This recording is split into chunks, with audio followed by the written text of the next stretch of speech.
샬롬. 다 함께 사도신경 하심으로 수요기도회 하나님께 드리겠습니다. 나는 전능하신 아버지 하나님 천지의 창조주를 믿습니다. 나는 그의 유일하신 아들 우리 주 예수 그리스도를 믿습니다. 그는 성령으로 잉태되어 동정녀 마리아에게서 나시고 본디오 빌라도에게 고난을 받아 십자가에 못 박혀 죽으시고 장사된 지 사흘 만에 죽은 자 가운데서 다시 살아나셨으며 하늘에 오르시어 전능하신 아버지 하나님 우편에 앉아 계시다가 거기로부터 살아있는 자와 죽은 자를 심판하러 오십니다.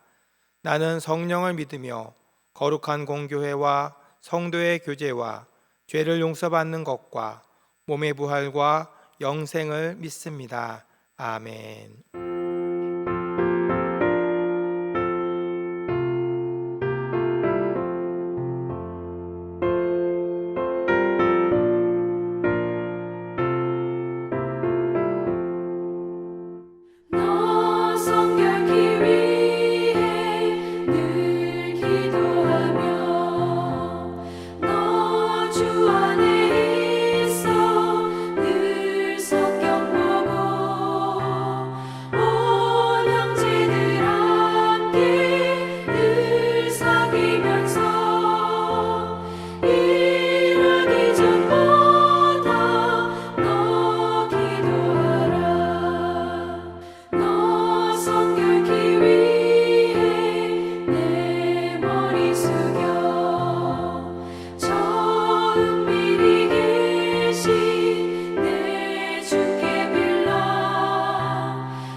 오늘 우리에게 주시는 하나님의 말씀은 구약성경 신명기 14장 1절에서 29절의 말씀입니다.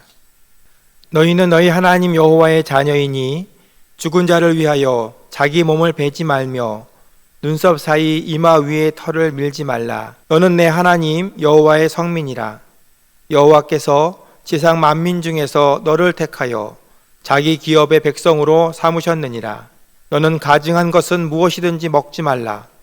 너희가 먹을 만한 짐승은 이러하니 곧 소와 양과 염소와 사슴과 노루와 불그스름한 사슴과 산염소와 볼기가 흰 노루와 뿌리 긴 사슴과 사냥들이라. 짐승 중에 굽이 갈라져 쪽발도 되고 새김질도 하는 모든 것은 너희가 먹을 것이니라. 다만 새김질을 하거나 굽이 갈라진 짐승 중에도 너희가 먹지 못할 것은 이것이니 곧 낙타와 토끼와 사반, 그것들은 새김질은 하나 굽이 갈라지지 아니하였으니 너희에게 부정하고, 돼지는 굽은 갈라졌으나 새김질을 못하므로 너희에게 부정하니 너희는 이런 것의 고기를 먹지 말 것이며 그 사체도 만지지 말 것이니라.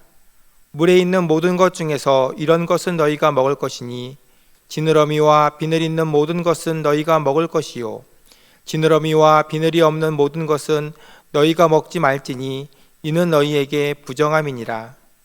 정한 새는 모두 너희가 먹으려니와 이런 것은 먹지 못할지니 곧 독수리와 솔개와 물수리와 매와 새매와 매의 종류와 까마귀 종류와 타조와 타흐마스와 갈매기와 새매 종류와 올빼미와 부엉이와 흰올빼미와 당아와 오름과 노자와 학과 황새 종류와 대승과 박쥐며 또 날기도 하고 기어다니기도 하는 것은 너희에게 부정하니 너희는 먹지 말 것이나 정한 새는 모두 너희가 먹을지니라.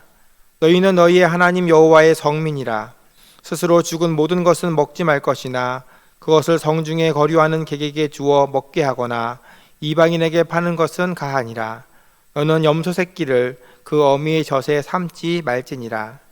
너는 마땅히 매년 토지의 소산의 11조를 드릴 것이며 내 하나님 여호와 앞 곧 여호와께서 그의 이름을 두시려고 택하신 곳에서 내 곡식과 포도주와 기름의 11조를 먹으며 또 내 소와 양의 처 없는 것을 먹고 내 하나님 여호와 경외하기를 항상 배울 것이니라. 그러나 내 하나님 여호와께서 자기의 이름을 두시려고 택하신 곳이 내게서 너무 멀고 행로가 어려워서 내 하나님 여호와께서 그 풍부히 주신 것을 가지고 갈 수 없거든 그것을 돈으로 바꾸어 그 돈을 싸가지고 내 하나님 여호와께서 택하신 곳으로 가서 내 마음에 원하는 모든 것을 그 돈으로 사되 소나 양이나 포도주나 독주 등 내 마음에 원하는 모든 것을 구하고 거기 내 하나님 여호와 앞에서 너와 내 권속이 함께 먹고 즐거워할 것이며 내 성읍에 거주하는 레위인은 너희 중에 분깃이나 기업이 없는 자이니 또한 저버리지 말지니라. 매 3년 끝에 그의 소산의 10분의 1을 다 내어 내 성읍에 저축하여 너희 중에 분깃이나 기업이 없는 레위인과 내 성중에 거류하는 객과 및 고아와 과부들이 와서 먹고 배부르게 하라. 그리하면 내 하나님 여호와께서 내 손으로 하는 범사에 내게 복을 주시리라. 아멘. 샬롬. 오늘도 하나님의 말씀을 삶의 원천으로 삼아 주님 앞에 나온 여러분들을 환영합니다. 때를 따라 도우시는 하나님의 은혜가 여러분과 늘 함께 하시기를 주님의 이름으로 축원합니다. 오래전에 알게 된 어떤 집사님이 하루는 마음에 걸리는 것이 있다고 상담을 해오신 적이 있습니다. 무슨 일인가 들어봤더니 이분이 건축일을 하시는 분인데 시내 모처에 개업하는 큰 술집 인테리어 하는 일을 다른 업자와 함께 하게 되었답니다. 문제는 이 집사님이 신앙이 참 좋은 분이라 아무리 일이라지만 마음에 내키지가 않았다는 것이죠.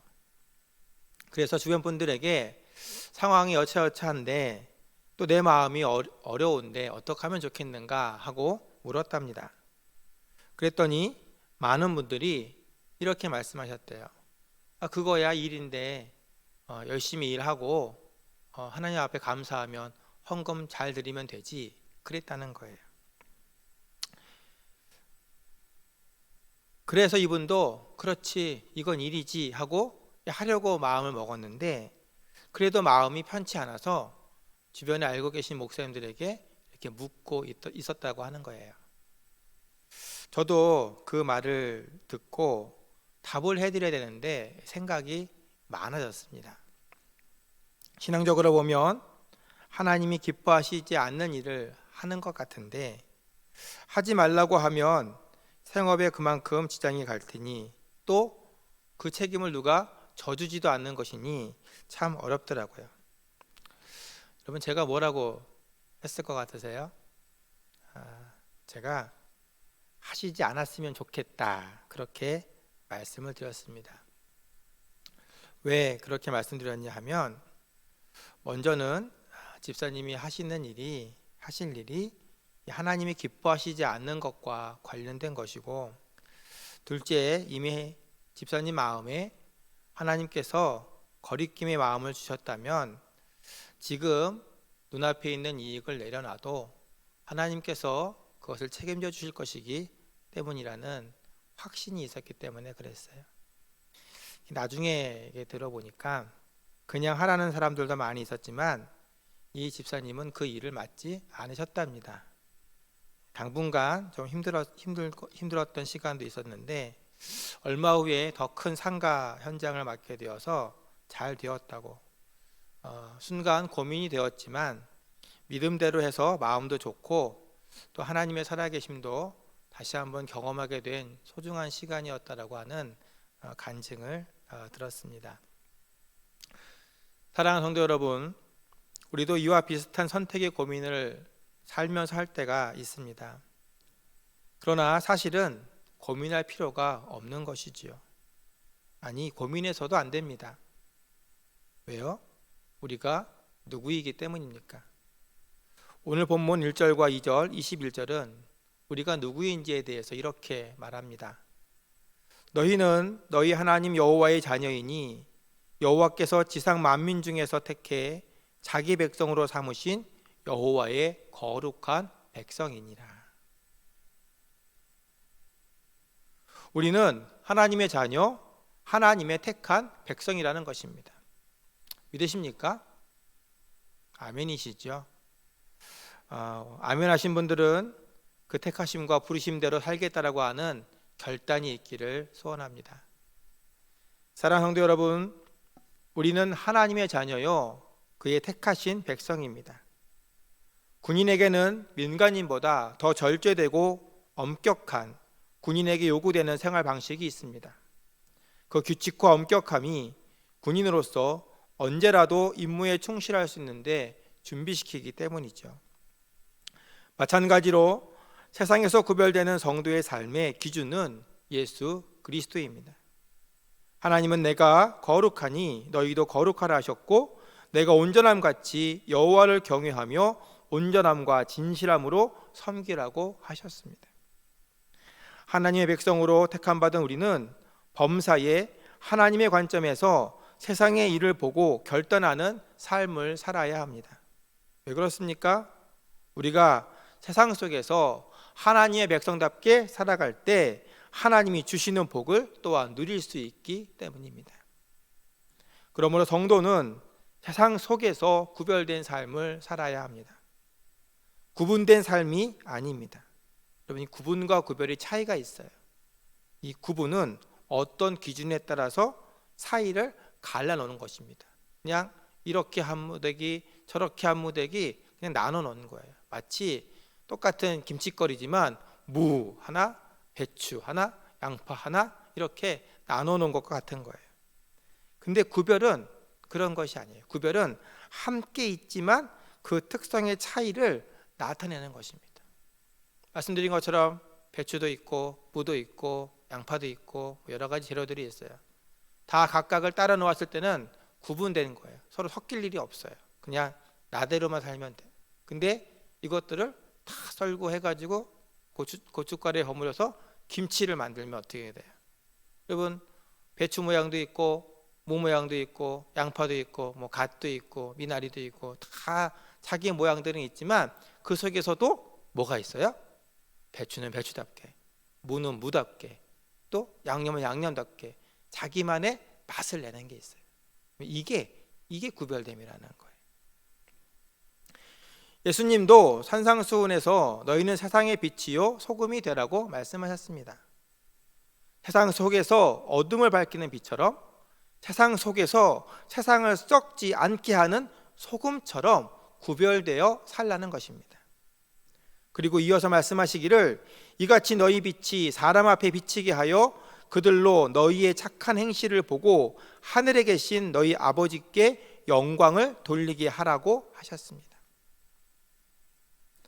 오늘 본문 신명기 14장은 이 하나님의 거룩한 백성으로 부름받은 성도의 삶을 어떻게 구별되게 해야 되는가에 대해서 우리에게 말씀하고 있습니다. 먼저 오늘 본문은 우리에게 말하기를 우리의 몸, 우리의 행위에 구별이 있어야 된다라고 말씀하고 있습니다. 1절은 너희는 죽은 자를 위하여 자기 몸을 베지 말며 눈썹 사이 이마 위에 털을 밀지 말라고 말씀합니다. 이러한 풍습은 당시 가나안 지역 사람들의 장례 문화와 우상 숭배와 관련된 행위였습니다. 당시 가나안의 우상 숭배 관습 중에는 우상의 관심을 끌기 위해 자기 몸을 상하게 하는 의식들이 있었습니다. 열왕기 18장에 엘리야와 바알 선지자들의 대결에서 바알 선지자들이 어떻게 했습니까? 정오가 되도록 아무런 변화가 없자 이제 엘리야가 너희 신이 뭐하나 한번 물어봐라. 혹 낮잠 자지 않는가 보라 하고 조롱하니까 어떻게 했어요? 열왕기상 18장 27절에 보니까 그들이 그들의 규례를 따라 피가 흐르기까지 칼과 창으로 그들의 몸을 상하게 했다. 그렇게 이야기합니다. 또한 죽은 자를 위해 상해를 하거나 몸의 일부를 파괴하는 것은 슬픔을 표현하는 것 이상의 우상 숭배적인 요소입니다. 가나안 땅의 관습들은 우상 숭배와 관련된 것들이 많았습니다. 그러나 하나님의 백성은 어느 곳에서 살든 세상과 동화되는 삶이 아니라 그들과 구별된 삶의 방식으로 선한 영향력을 끼쳐야 할 사명이 있습니다. 그래서 그들의 풍습들을 따르지 말라고 하신 것입니다. 하나님은 하나님의 백성들이 일상에서 이방의 관습을 받아들여 하나님과의 관계를 깨트리는 것을 기뻐하지 않으십니다. 그리고 무엇보다 우리가 우리의 몸을 소중하게 여기게 되는 이유는 무엇이냐 하면 우리 몸은 하나님이 주신 것이기 때문이라는 것이죠. 우리 몸이 누가 주셨어요? 우리 몸을 하나님이 만드셨다는 겁니다. 여러분, 우리 몸은 하나님이 지으셨습니다. 우리를 지으시고 하나님은 다른 피조물들보다 심히 기뻐하셨다. 그렇게 성경은 말합니다. 그리고 우리 몸 안에 생기를 불어넣어 생명이 되게 하셨고 피조물들 가운데 유일하게 하나님과 교제하며 살도록 하는 영적인 존재가 되게 하셨습니다. 부모를 섬길 것을 가르치는 유교 경전인 효경의 첫 장은 이렇게 시작합니다. 신체 발부 수지부모 불감 회상이라. 많이 들어보셨죠? 부모로부터 물려받은 몸의 터럭 하나라도 감히 훼손해서는 안 된다. 그런 뜻입니다. 내 몸은 부모로부터 받은 것이기 때문에 소중히 여기고 건강하게 보존해야 하는 것이 효의 출발점이라고 하는 말입니다. 육신의 부모로부터 받은 몸도 이렇듯 소중히 다뤄야 되는데 우리 몸이 하나님이 주신 것이라면 더욱 소중히 다뤄야 되지 않겠습니까? 게다가 우리 몸은 거룩한 산 제물, 곧 삶으로 하나님께 예배를 드려야 하는 영적인 장소라고 로마서 12장 1절로 2절은 말씀합니다. 그러므로 형제들아, 내가 하나님의 모든 자비하심으로 너희를 권하노니 너희 몸을 하나님이 기뻐하시는 거룩한 산 제물로 드리라. 이는 너희가 드릴 영적 예배니라. 너희는 이 세대를 본받지 말고 오직 마음을 새롭게 함으로 변화를 받아 하나님의 선하시고 기뻐하시고 온전하신 뜻이 무엇인지 분별하도록 하라. 하나님은 성전 예배를 넘어 우리의 생활과 행실 가운데 복음의 영향력을 드러내는 삶의 예배, 영적 예배를 받으시기 원하십니다. 성도는 택하신 하나님의 자녀로서 복받을 권리를 받았지만 동시에 하나님 나라를 위해 맡겨진 일을 감당해야 할 청지기적 사명을 받은 존재입니다. 그 말은 우리 몸은 나만의 것이 아니며 우리의 소유도 내 것이 아니라는 겸손한 마음으로부터 성취되는 것입니다. 이것이 우리가 우리 몸을, 우리의 육신을 소중히 다뤄야 되는 이유입니다. 여러분의 몸을 소중히 여기십시오. 여러분의 몸의 행실이 하나님의 복을 받을 만한 깨끗한 그릇이 되게 하십시오. 세상은 술이나 흡연, 마약이나 방종한 성생활을 개인의 취향과 권리라고 말합니다. 잘만 다스리면 행복한 삶의 활력소가 될 수 있다고 말합니다. 그러나 실상 우리가 보는 모습들은 무엇입니까? 우리가 그토록 따라가려고 애써왔던 서구 사회는 술과 마약, 무너진 성으로 인해 개인의 삶이 무너지고 도미노처럼 가정과 사회가 무너졌습니다. 특히 성적인 타락은 몸에 행할 수 있는 가장 나쁜 죄라고 고린도전서 6장 18절에서 바울은 말합니다. 음행을 피하라. 사람이 범하는 죄마다 몸 밖에 있거니와 음행하는 자는 자기 몸에 죄를 범하느니라. 사랑하는 성도 여러분, 하나님 앞에서의 거룩함은 우리 몸의 구별됨으로부터 시작됨을 기억하십시오. 때로는 눈앞에 이익이 사라지고 다른 사람들과의 관계에 어려움이 있더라도 하나님 백성으로서 지킬 것은 지켜야 합니다. 하나님은 우리의 행실의 구별을 원하십니다. 우리 몸의 구별을 원하십니다. 성도라는 이름은 허울뿐인 이름이 되어서는 안 됩니다. 무엇을 하기 전에 나는 하나님의 백성이다. 나는 하나님이 존귀하게 여기시는 존재이다. 내가 무너지는 것을 하나님은 슬퍼하신다는 것을 되새기십시오. 그리고 지금 좋은 것보다 영원히 좋은 것을 선택할 용기를 가지십시오. 하나님이 우리를 택하여 거룩한 성민이 되게 하신 것은 이 세상의 주인이 하나님이시요 하나님만이 인생들의 소망이 되심을 알게 하기 위함입니다. 베드로전서 2장 9절은 우리를 이렇게 이야기합니다. 그러나 너희는 택하신 족속이요 왕 같은 제사장들이요 거룩한 나라요 그의 소유가 된 백성이니 이는 너희를 어두운 데서 불러내어 그의 기이한 빛에 들어가게 하신 이의 아름다운 덕을 선포하게 하려 하심이라. 우리를 택하신 이유가 뭐래요? 왕 같은 제사장으로 하나님의 선하신 일을 세상 가운데 알게 하기 위함이다. 원하기는 우리 영영교환교회 성도들은 모두 행실로 몸을 구별하여 하나님의 성민으로 영원한 복을 누리는 인생들이 되시기를 주님의 이름으로 축원합니다. 두 번째 오늘 본문 3절로 21절의 말씀은 음식을 통하여 우리의 일상의 구별이 있어야 됨을 말씀하고 있습니다. 3절로 21절의 말씀은 먹을 수 있는 것과 없는 것을 구별하여 지킬 것을 말씀합니다. 보다 자세한 구분과 종류들은 레위기 11장에 나와 있습니다. 3절로 8절은 땅의 가축과 짐승, 9절과 10절은 물고기, 11절에서 20절은 조류에 대해서 이야기합니다. 무엇을 먹을 수 있는가? 또 어떤 것은 먹어서는 안 되는가? 본문에 나오는 짐승들 중에 어떠한 것을 먹을 수 있고 어떤 것을 먹을 수 없는지에 대한 구체적이고 통일된 원리를 발견할 수는 없습니다. 하나님이 왜 구별하셨는지 근거가 없어요.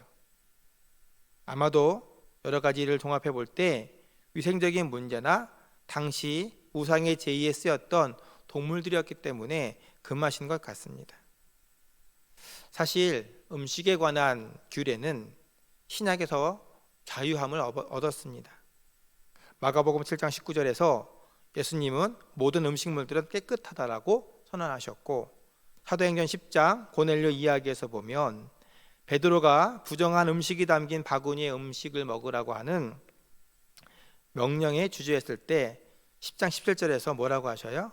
한 목소리가 말하기를 하나님께서 깨끗하게 하신 것을 내가 속되다 하지 말라, 그렇게 하십니다. 만약 아직도 우리가 유대인들처럼 구약의 율법에 매여 있다고 한다면 우리나라 사람들이 그토록 사랑하는 돼지고기는 성도들에게는 그림의 떡일 것입니다. 돼지는 굽이 있으나 되새김질하는 짐승이 아니기 때문이죠. 또 당시 가나안 지역에서는 이렇게 우상에게 드리는 제물로 많이 쓰여진 것이 돼지이기도 합니다. 게다가 21절은 너희는 여호와의 성민인즉 스스로 죽은 것은 먹지 말라 하십니다. 그러나 성중에 거하는 객들이나 이방인들에게는 팔거나 먹게 해도 된다라고 하시죠. 또 당시 애굽에서 다선과 풍요의 관습으로 새끼를 어미의 젖에 삼는 행위도 금하셨습니다. 정한 짐승이라도 도축하여 생명의 그르신 피를 하나님께 돌려드리지 않은 스스로 죽은 것이나 이방 관습을 따라 잡는 것을 금하신 것입니다. 여러분, 이 음식 구별법을 통해서 하나님이 말씀하시고자 하는 것은 무엇입니까? 무엇을 먹을 수 있고 무엇을 먹을 수 없는가를 구분하기 위함 뿐이겠습니까? 그것만이 아니지요. 매일 먹는 음식을 구별하는 일상의 작은 부분에도 하나님 자녀답게 살라고 하는 것입니다. 앞선 1절과 2절의 말씀이 집 밖, 교회 밖에서의 거룩함을 유지할 것을 말씀하신 것이라면 이 음식법은 집 안, 그리고 혼자 있는 동안에도 거룩함을 유지할 것을 말씀하는 것입니다. 하나님은 우리의 생활이 언제나 동일하기를 원하십니다. 왜요? 하나님의 은혜가 정오의 빛같이 일정하기 때문에 하나님을 향한 우리의 삶도 안과 밖, 여럿이 있을 때나 혼자 있을 때나 겉으로 보이는 것이나 내면의 것이나 동일하기를 원하십니다. 누구에게 보여질 때뿐만이 아니라 항상 하나님 앞에 사는 자와 같기를 바라신다는 것이죠. 왜요? 우리의 거룩함은 언제나 일정해야 되기 때문입니다. 또한 하나님은 택하신 백성들의 건강에 특별한 관심을 갖고 계심을 오늘 음식법은 우리에게 보여주고 있습니다. 그리고 먹는 것을 가려 먹어야 되는 이유가 뭐예요? 음식을 통해서 병들이 생기고 또 전파력도 강하기 때문에 그렇습니다. 학자들의 연구에 의하면 본문에 수록된 먹지 말아야 될 짐승들은 이 가나안의 지리적 상황에서 먹어도 되는 짐승들에 비해서 유독물질이 더 많거나 상하기 쉬워서 병을 잘 일으키는 그러한 짐승들이라고 합니다. 그러고 보면 모세는 오늘날 이 세계보건기구의 최초의 수장이라고 할 수 있을 만할 것 같습니다. 사랑하는 여러분, 하나님의 자녀요 백성된 우리들은 구하는 대로 응답을 받을 권리, 이 땅에서 하나님이 주시는 살림의 평화를 누릴 권리, 그리고 장차 천국에서 영원한 안식을 누릴 권리를 받았습니다. 그것이 택함받은 우리의 권리예요. 그러나 모든 권리에는 그에 합당한 책임이 요구됩니다. 누리는 만큼 세상을 향한 책임 있는 삶을 살 때 세상 사람들도 존경을 받습니다. 마찬가지로 성도에게도 이 땅에 사는 천국 백성으로서 지켜야 될 책임들이 있다는 것입니다. 그것은 우리의 거룩함과 구별된 삶으로 세상에 선한 영향력을 끼치는 것입니다. 우리에게는 무엇이든지 먹을 수 있고 할 수 있는 자유가 있습니다. 그러나 그 자유가 방종이 되어서는 안 됩니다. 갈라디아서 5장 13절과 14절의 말씀처럼 하나님께로부터 받은 자유로 육체의 교회를 삼지 말고 오직 사랑으로 서로 종노릇함으로 이웃을 사랑하고 하나님의 사랑을 실현해야 되는 것입니다.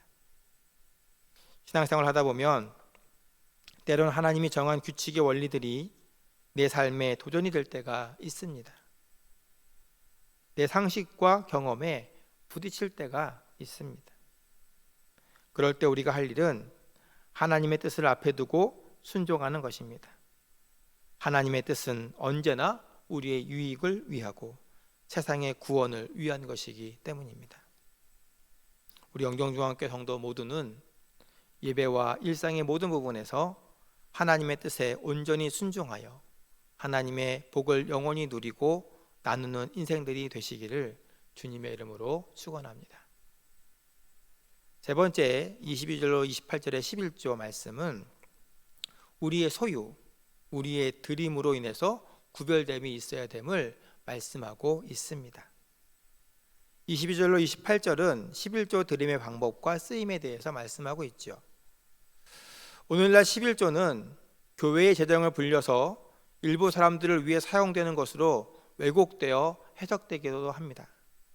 특히 진보라는 사람들과 교회 밖의 사람들은 11조는 구약의 율법이기 때문에 신약 시대에는 폐지된 것이라고 말합니다. 물론 하나님이 세우신 법은 기본적으로 세대와 시대를 뛰어넘어 모두에게 유익한 것이고 지켜야 될 진리입니다.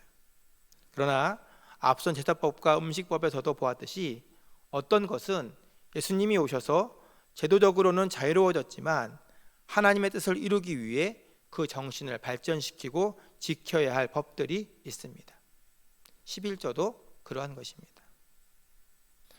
여러분, 11조에 대해서 이제 결론적으로 알아야 될 것이 있는데 뭐냐 하면 11조는 헌물을 드리는, 헌금을 드리는 종교적 의무만이 아니라는 것입니다. 28절에서 말씀하듯이 11조를 온전하게 드리는 자에게 하나님은 복을 주셔요.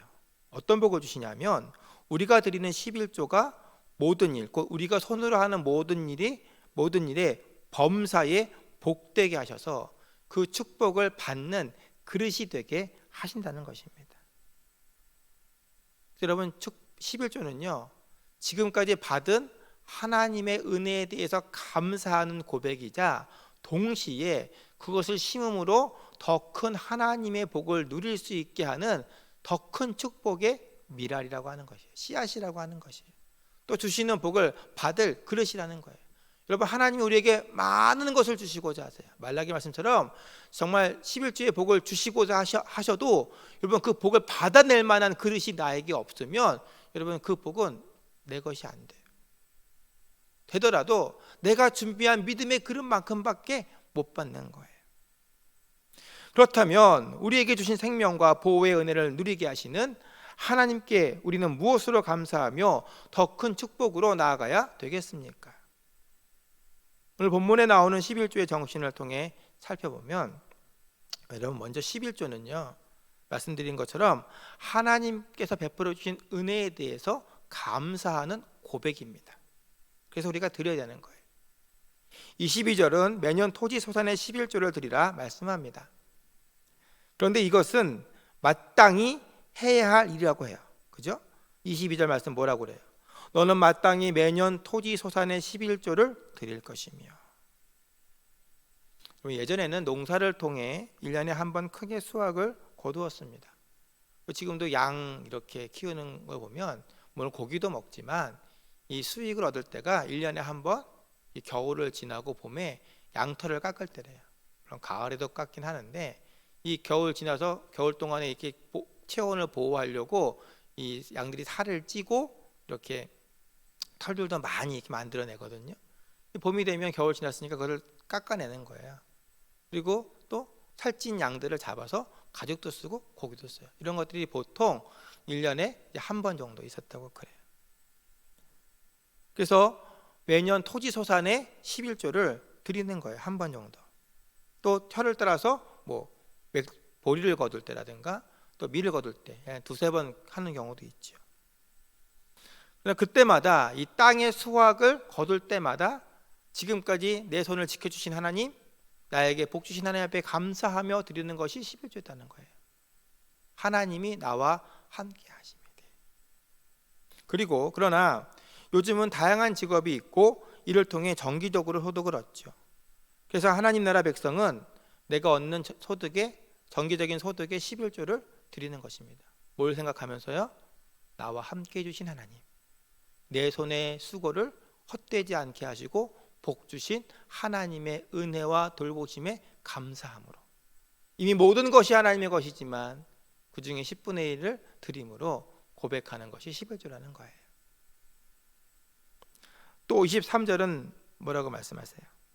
11조를 여호와 앞 곧 여호와께서 그의 이름을 두시려고 택하신 곳에서 드리고 여호와 경외하기를 항상 배우라고 말합니다. 오늘 말로 하면 11조는 아무 곳에나 드리는 것이 아니라 나를 만나주시고 복 주시기 위해서 정하시는 내가 섬기는 교회에 드리는 것이라고 할 수 있습니다. 24절은 만약 하나님이 택하신 곳이 멀거든 돈으로 바꾸어 정하신 곳에 가서 내 마음이 원하는 것으로 사서 드리라고 말합니다. 이는 내 마음대로 하라는 것이 아니지요. 드림의 방법은 상황에 따라 다를 수 있습니다. 다른 사람의 손을 빌릴 수도 있고 요즘 같은 때에는 온라인으로도 할 수도 있어요. 그러나 중요한 것이 뭐예요? 하나님께 드려야 되는 것은 방법적인 문제도 있지만 가감 없이 온전하게 드려야 한다라고 하는 것입니다. 내가 돈을 받고 온 것만큼 그것을 숨기거나 빼지 않고 다 하나님께서 원하시는 있고 내가 기뻐하는 것으로 바꿔서 드리는 거예요. 이거 온전함이 있어요. 온전함이. 여러분, 왜 11조 감사의 고백일까요? 왜? 땅은 하나님의 것이기 때문에 그렇습니다. 우리가 사는 이 삶의 모든 터전과 공급이 하나님으로부터 오기 때문에 여러분, 우리가 하나님께서 주신 것에 대해서 감사하며 살아야 되는 거예요.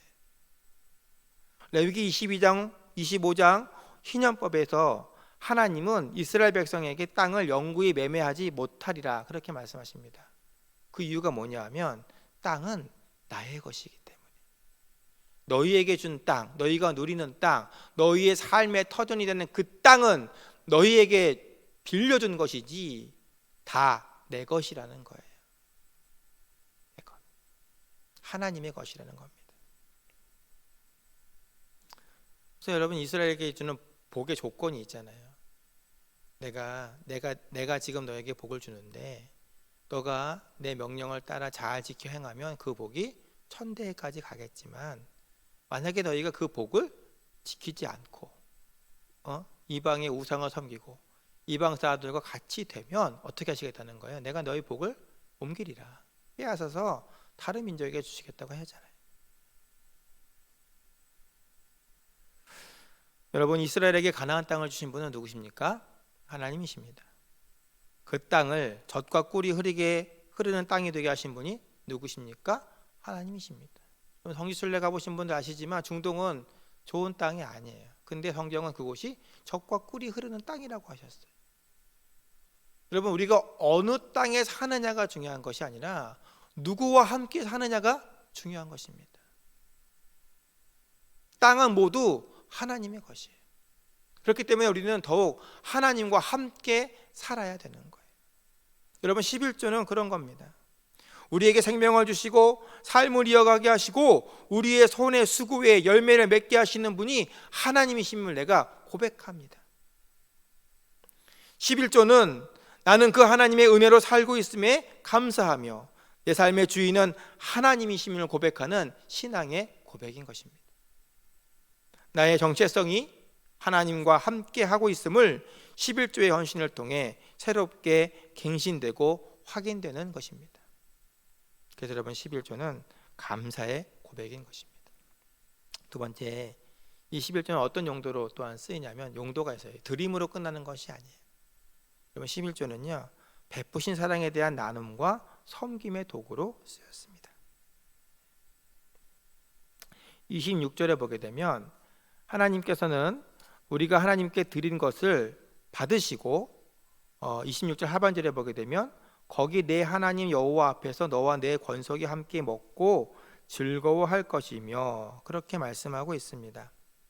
하나님 앞에서 하나님께 드린 것을 다시 받아서 누리라고 하는 것이에요. 이게 무엇을 뜻하겠습니까?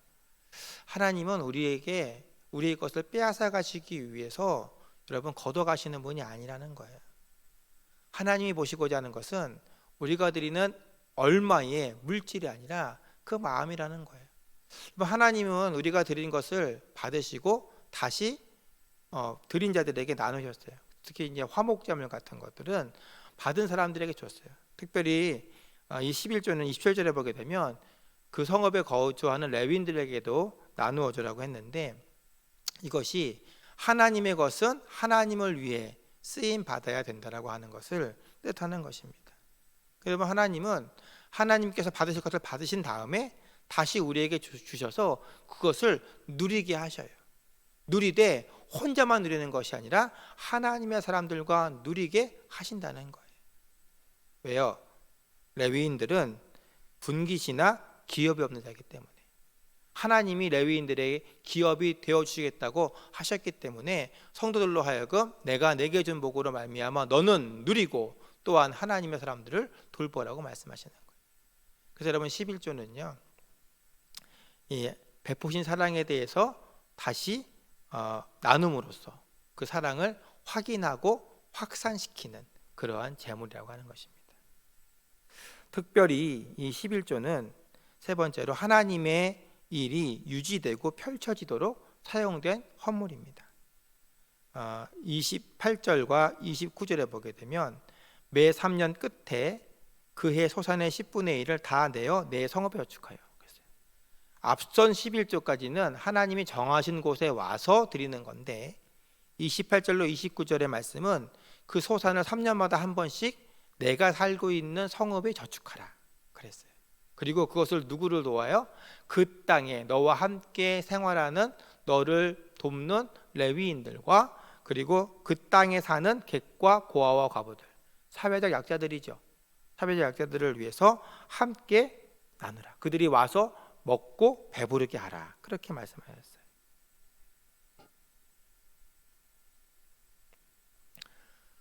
하나님의 관심은 받는 데 있는 것이 아니라는 것입니다. 하나님의 관심은 하나님의 것이 하나님의 뜻대로 올바르고 더 많은 사람들에게, 그리고 바르게 쓰여지기를 원하신다는 거예요. 이것이 11조의 올바른 정신과 용법입니다. 오늘날에도 교회에 많은 우리가 헌신들을 합니다. 가장 많은 것들이 11조입니다. 이 11조를 통해서 교회는 하나님의 일꾼들을 생활하는 데 돕도록 하고요. 그리고 선교회를 감당하고요. 다음 세대를 양육합니다. 그리고 구제하는 일을 해요. 우리 교회가 이제 몇 년 전부터 속회 선교를 이제 합니다. 그렇죠? 그래서 작년에는 이제 개안 수술하는데 우리가 그동안 모아서 속회 선교를 하고 70여 군데 이제 하고, 그리고 1,000여만 원을 또 이 개안 수술하는데 사용했습니다. 세 분에게 빛을 주었어요. 그리고 올해 작년 한 해죠. 2020년도 이 코로나로 굉장히 모이기 힘들었어요. 모일 수 있는 날보다 모이지 못한 날이 훨씬 더 많았습니다. 그럼에도 불구하고 많은 속회들이 스스로 그 선교지를 잘 돕고 또 남은 것들을 저희가 모았어요. 이것저것 모아봤더니 1,000만 원이 되었습니다. 이것을 우리가 이번 목요일에 우리 중구청에 전달해서 이 중국 관내에 있는 우리의 이웃들이죠. 우리 이웃들의 어려운 분들에게 실제적인 도움이 되도록 이렇게 쓰려고 합니다. 이 모든 것들이 다 무엇으로 이루어지는 것들이에요? 우리가 하나님께 드리는 11조, 우리가 하나님께 드리는 여러분 헌신의 예물들로 여러분 이 모든 것들이 되는 것입니다. 사랑하는 성도 여러분, 천국 백성은 세상 속에서 살지만 세상에 동화된 삶이 아니라 세상과 구별된 삶을 살아야 합니다. 구별됨은 벽을 쌓고 분리된 구별이 아니라 세상을 변화시키는 생명의 영향력으로서의 거룩함입니다. 오늘날 교회가 세상의 걱정을 받는 것을 볼 때에 그들이 우리를 미워한다는 시각에서만 볼 것이 아니라 우리 안에 내 삶의 행실에 하나님의 살아계신 능력이 혹 약해지지 않았는가를 먼저 돌아보아야 할 것입니다. 언제나 말씀드렸듯이 군인에게는 좋은 무기가 능력이 되듯이 성도에겐 거룩함이 곧 능력입니다. 우리 모두 하나님의 뜻을 온전히 따름으로 주님께는 영광, 우리에겐 축복이 되는 삶을 날마다 이어가고 누리는 영동중앙교회 성도님들 되시기를 주님의 이름으로 축원합니다. 기도하겠습니다. 우리의 거룩함을 원하시는 하나님, 우리의 구별됨을 원하시는 하나님, 우리의 행실로 세상의 빛과 소금이 되기를 원하시는 하나님, 오늘도 우리가 주의 말씀을 통해서 우리가 어떻게 살아가야 되는지에 대해서 들었습니다. 우리 밖에서의 행실이, 우리 안에서의 행실이, 그리고 하나님과의 관계의 중심이 언제나 온전하게 하옵소서. 그리하여 하나님이 주시는 복을 영원히 누리고 그 복을 나누어 주므로 우리의 삶을 통하여서 이 짧은 한평생을 통하여서 하나님의 뜻이 이 땅 가운데 성취되는데 귀하게 쓰임받는 천국 백성 하나님의 자녀 주님 나라의 일꾼 되게 하옵소서. 예수님의 이름으로 기도드립니다. 아멘.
주 날개 밑 참된 기쁨이 있네. 고달픈 세상 길 가는 동안 나 거기 숨어 돌보심을 받고 영원한 안식을 얻으리라.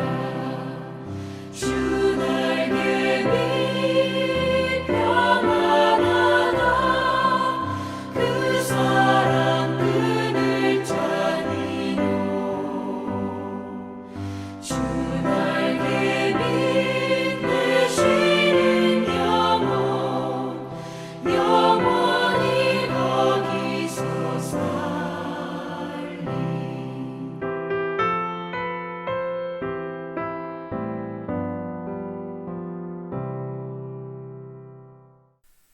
한 주간도 주님과 함께 동행하며 승리하시기를 바랍니다. 함께 주기도문 하심으로 수요기도회 마치겠습니다. 하늘에 계신 우리 아버지, 아버지의 이름을 거룩하게 하시며 아버지의 나라가 오게 하시며 아버지의 뜻이 하늘에서와 같이 땅에서도 이루어지게 하소서. 오늘 우리에게 일용할 양식을 주시고 우리가 우리에게 잘못한 사람을 용서하여 준 것 같이 우리 죄를 용서하여 주시고 우리를 시험에 빠지지 않게 하시고 악에서 구하소서. 나라와 권능과 영광이 영원히 아버지의 것입니다. 아멘.